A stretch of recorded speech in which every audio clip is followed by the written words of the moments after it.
All right. UFC Fight Night, Zalal versus Sterling is upon us this weekend. Absolute banger of a main event. I know, guys. Originally, this was supposed to be, as some of you know, Joaquin Buckley versus Sean Brady. That now got moved to the next pay-per-view card. Going to be still a banger.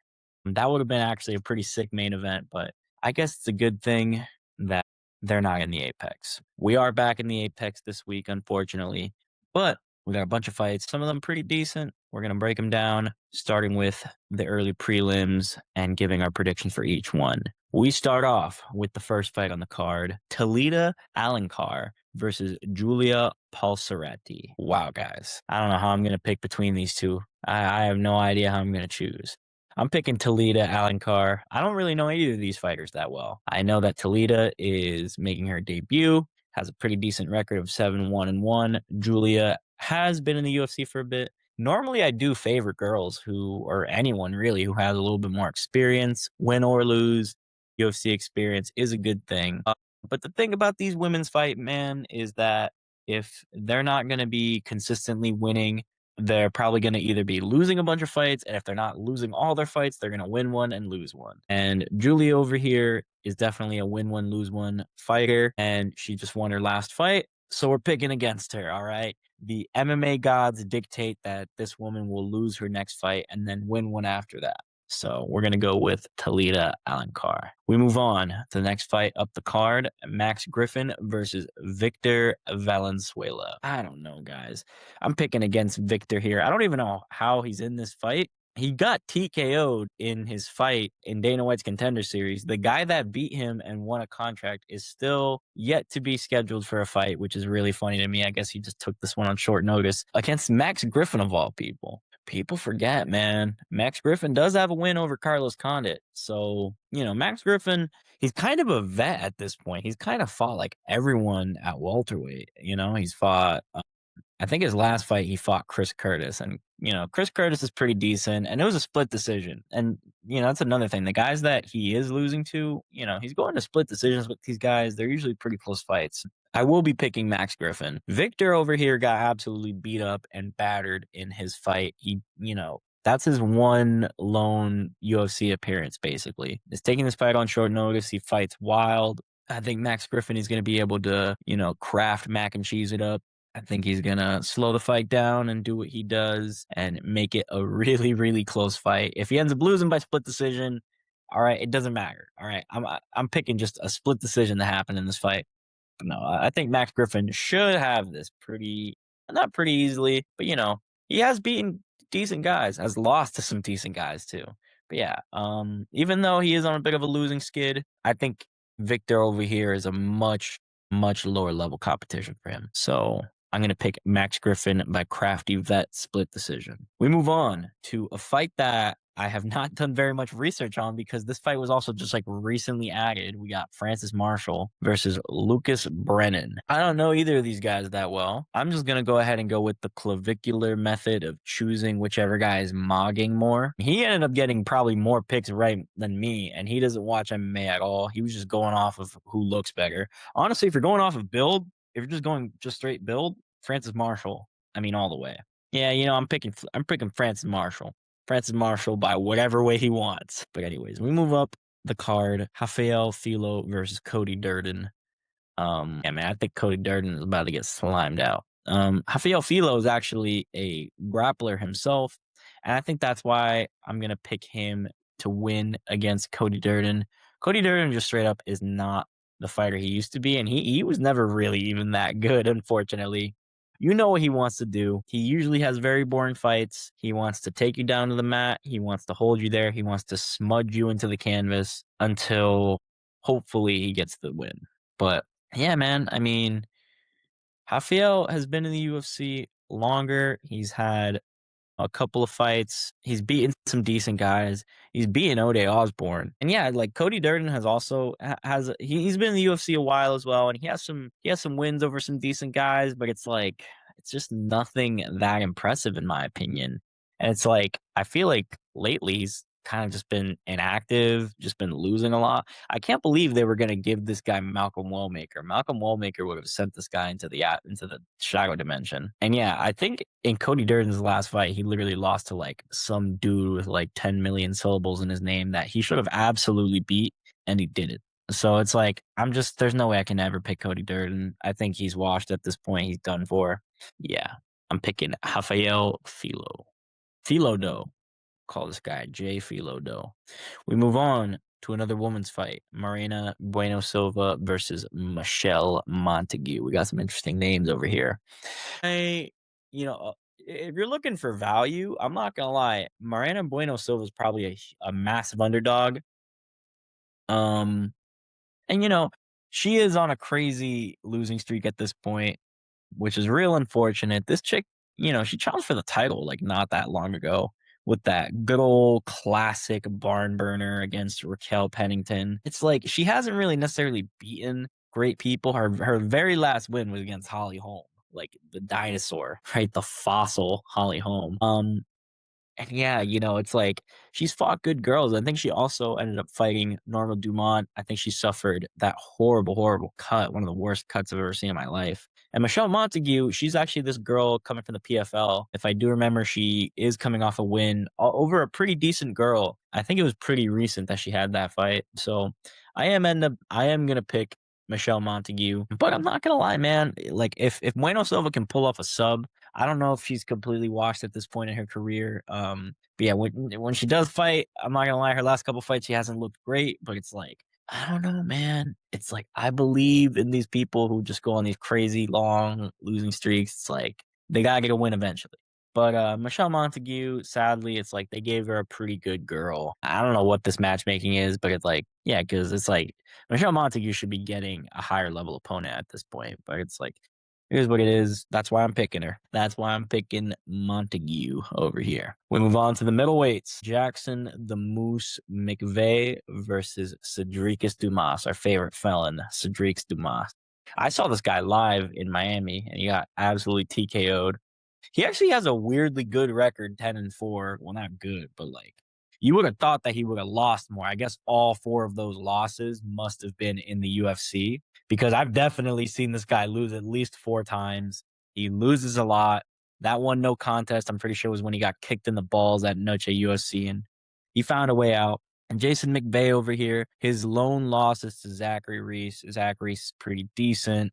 Not the best, but he's pretty decent. So I'm not going to hate on him too much for that. I'm going to hope that he can beat a Cedricus Dumas. Cedricus Dumas, his best win is Cody Brundage, man. It's like this guy is really that's the level of fighter that he can beat. I'm just hoping that Jackson McVeigh is at least a step above a Cody Brundage. Cody Brundage and Cedricus Dumas are like basically the same fighter. They're both on the same level of like trash. But yeah, I'm gonna pick McVeigh. Some people would say that the UFC experience of Cedricus Dumas would hold out. If you want to go for that dog pick, I wouldn't blame you for it.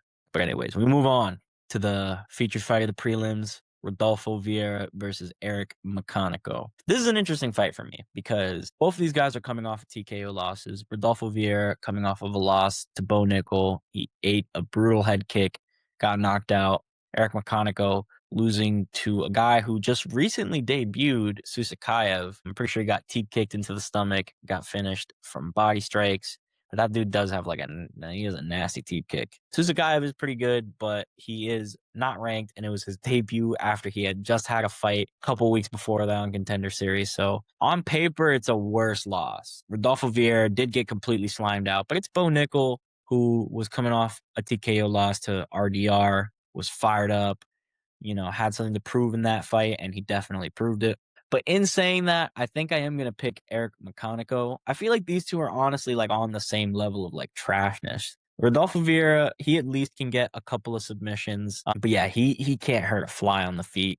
I can, honestly, maybe he can get McConico down and sub him. Maybe I could honestly see that happening, but I'm not going to lie. When it comes to these striker v jiu-jitsu matchups, I'm going to lean towards the striker. I can't see myself rooting for a jiu-jitsu guy, even if it's the smart pick.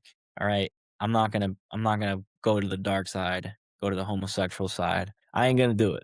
You ain't gonna see me doing it. unfortunately. We move on to the main card in a nearly identical matchup here in the opener of the main card with Marcus Buchecha versus Ryan Superman Spann. I'm picking Ryan Spann in this one because Marcus Buchecha almost sold one of my parlays a little while ago when he fought Kennedy Nzechukwu. Kennedy Nzechukwu actually is pretty decent. So going to a draw to him, I guess, is pretty decent, seeing as this guy is a jiu-jitsu fighter.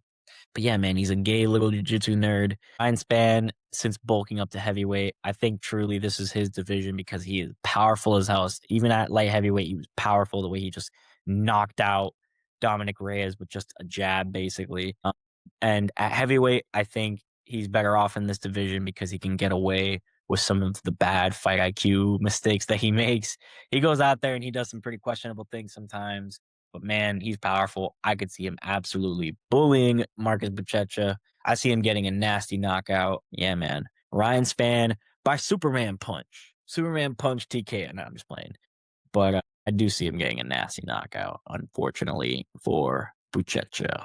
We move on to Montel Jackson versus Ronnie Barcelos. Pretty interesting matchup we got here. Ronnie Barcelos should be ranked. Ronnie Barcelos is really freaking good. He's gotten some really good wins lately. He's on a nice win streak. Obviously, he got that huge upset win over Peyton Talbot a while ago. And who else did he beat? He beat Cody Garbrandt. And I don't know. He beat some other good guy. And yeah, man, Montel Jackson, I think he just recently lost to Davidson Figueiredo. And it's like Davidson Figueiredo and Ronnie Barcelos are like almost on the same level. I think Davidson Figueiredo is like a little more washed at this point. He's kind of washed, but Ronnie Barcelos is like still looking good, man, for 38 years old. The thing is like, I don't know when this guy's just going to completely shit the bed. Like, he could very well get knocked out in this fight. Montel Jackson is really powerful, but he's also pretty simplistic. He did get that great knockout over Demir Blackshear, some guy with like a crazy name like that. Great knockout, but not the best opponent. I think Ronnie Barcelos, his head movement has gotten better. He's gotten more defensively sound ever since his knockout loss to Umar Nurmagomedov. I'm just hoping that his age does not catch up with him in this fight because I will be picking Ronnie Barcelos. Who knows, man? Like, he might just pull a Davidson and might just look washed in this fight.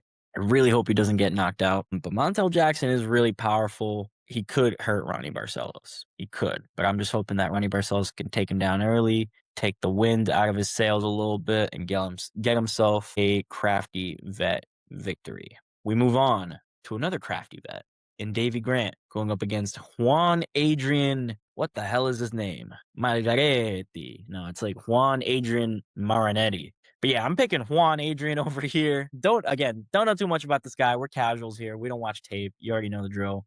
But Davey Grant is coming off of a nasty TKO loss against Charles Jourdain. He got flying knee in the face and got TKO'd. And he's also just old as hell, man. I mean, I'm not going to think about this too hard. Davey Grant has taken a lot of damage over his career, and he's 40 years old at bantamweight. Yeah, man. You know, I usually pick against the unks in this kind of situations. Lately, I've been getting them wrong. Sometimes the unk will win, but I don't think this is going to be one of those instances. He ain't Cub Swanson. He's probably going to end up losing a close decision or maybe a knockout. You know, I should probably look into Juan Adrian a little more over here. But who has time for that? We move on to Rafa Garcia versus Alexander Hernandez. I'm picking Alexander Hernandez, man. You know, you look at Alexander Hernandez's resume on paper, and you're like, wow, this guy is kind of trash. He's losing to guys that he really shouldn't be losing to. But I think that's mainly due to Alexander Hernandez having some like weird mental block at the beginning of his career. I think that the mental aspect of fighting is very important, and mentally, Alexander Hernandez would just crap the bed sometimes. I think that he's gotten a lot better. He's coming off of a couple of good wins. He's on a bit of a streak right now. And Rafa Garcia, I mean, who the hell is this guy beating? I mean, he beat Jared Gordon, lost me a bunch of money in that fight, by the way. Not a bunch. He lost me $5. But I mean, he shouldn't have beaten Jared Gordon that day. I wish I would have known that Jared Gordon got hit by a freaking car the night before that fight. That would have been nice to know. So thanks. But yeah, if he didn't get hit by that car, Jared Gordon would have made easy work of Rafa Garcia, in my opinion. So that's why I'm picking Alexander Hernandez. I think he's going to be able to squeak out a decision over Rafa Garcia. I think he's a little more experienced. I think he's explosive. He's powerful. He's well-rounded. I like his odds in this fight. We move on to the co-main event of the evening in Norma Dumont versus Joselyne Edwards. I'm picking Norma Dumont for this one, although I would like to see Joselyne Edwards get the victory. I'm picking Norma because she's simply fought better opponents. She's coming off of wins over girls like Vieira and girls who are like up there at the top of the division. Joselyne Edwards, she's lost a couple fights, so some of the girls that she's fighting are not really as good. But she has gotten better, and I really would like to see her win. I like her style. She's all action. She has fun fights. She could get finishes. I think this is going to be a really fun fight, actually. For a co-main event, at first looking at it, it's like, oh, man, co-main event, Norma Dumont, Joselyne Edwards. But, looking at this fight on paper, it actually is pretty good. Like I said, I would love to see Joselyne Edwards get the upset victory. Pretty certain that she's the underdog here. But she's the underdog for a reason. Norma Dumont should get the dub here. And I guess that's all there is to say about that one. We move on to the main event of the evening. Real WrestleMania main event right here. Youssef Zalal versus Aljamain Sterling. I'm not going to spend too much time on this one because I think this one should be pretty straightforward. I think Aljamain should have this pretty easily. Youssef Zalal, he's honestly a really cool dude. He's fought good opponents. He's coming off of 5 straight wins, I'm pretty sure. Just submitted, I was about to say Bryce Mitchell. He just submitted Josh Emmett. And yeah, he's definitely really improved. And the guys that he's losing to, some of them are, not so bad. He was Ilia Toporia's debut opponent, which was pretty insane. He got tossed around in that fight. But like I said, I think he has gotten a lot better. And he seriously is a cool dude. I like Youssef Zalal a lot. But Aljo is just on another level when it comes to the wrestling and the grappling. He's been there a lot longer. He's fought for the title. He's been champion. Kind of hurts to say that, Aljo is up there in the conversations of bantamweight GOAT. Because let's be real, his whole title reign has a bunch of asterisks on it. It's a little fraudulent, but he does have a pretty decent, legitimate win over Petr Yan, at least in the second fight. So that, for me, is playing a huge factor. The only guy who was really able to out-wrestle him was, at least recently, was Movsar Evloev, who is really good, who is about to fight for the title next. That, to me, is not the craziest loss. All of his other fights at featherweight were complete domination, completely dominated Calvin Kattar. And I also feel like, the fight with Ortega was a little closer than I feel like it should have been. But Ortega has great jiu-jitsu, so I think Aljo was just playing it smart. You also got to keep in mind this is going to be in the Apex. It's a smaller octagon. I think that's going to be really good for Aljo, who loves to pressure early into fights. I think he's going to absolutely maul Youssef Zalal. I'm not going to lie. And, Aljo's been doing all this ever since, he got a back surgery while he was champ, which is crazy to me. He's doing all this with a fake disc in his back. I think we're about to see an Aljo masterclass. And after this, you know what I mean? I feel like we got to seriously either consider putting Aljo in a title fight with Volk after Movsar and Volk, obviously. Or maybe just put him in a title eliminator after this because, yeah, man, I'm looking past Youssef. But if Youssef Zalal could manage to get this win, easily the biggest win of his career, obviously, it would be insane for him. But yeah, this ain't peaches and creamville, sadly. I will be picking our favorite resident, I was about to say a very bad word, to Aljamain Sterling. Yeah, and let's not talk about how Aljamain Sterling feels about black people. Next week, we got a pretty great main event in Australia time, sadly. So I'm probably going to be up at 3 a.m. just to watch the prelims for Jack Della Maddalena versus Carlos Prates. Great main event. It's going to be a sick freaking fight. I will be posting my predictions for that card as well as my reaction to this card on the very same day later this week. So stay tuned for that. Give me a like if you enjoyed the video and stay subscribed for any new content.